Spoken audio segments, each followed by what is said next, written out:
What if the one conversation you're avoiding is the very thing holding your life back? There's a myth we all buy into at some point, that silence keeps the peace. That if we just avoid that uncomfortable conversation, the tension will fade away. But what I've learned, often the hard way, is that what we avoid grows. I'm not speaking today as a textbook leader. I'm speaking as someone who's led teams, faced real moments of doubt, and sat in rooms where unspoken tension was louder than any words. Avoiding tough conversations doesn't make problems go away, it lets them quietly spread. I used to believe that being a good leader meant being liked, keeping things smooth, not rocking the boat. But you know what that created?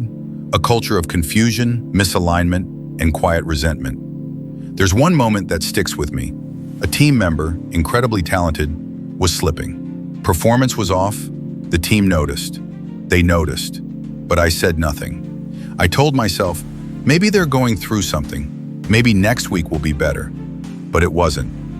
And when I finally had the conversation, it was too late. The trust was broken. Not just with them, but with the whole team. We avoid hard conversations because we're afraid. Afraid of hurting someone. Afraid of being wrong. Afraid of confrontation. But avoiding those talks? That's not kindness. It's fear dressed up as politeness. Tough conversations are not about tearing someone down. They're about building a bridge with honesty, clarity, and respect. In fact, the kindest thing you can do for someone is be real with them. There's a simple approach I follow now: clarity, compassion, and consistency. Be clear with what you need to say. Be compassionate in how you say it. And do it consistently, not just when things blow up.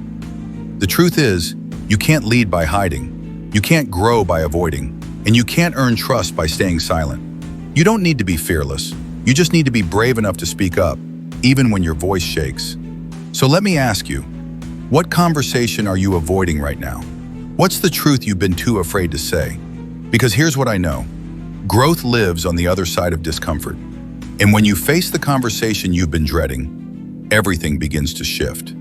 Give yourself permission to speak, to lead, to grow. That's where real leadership begins.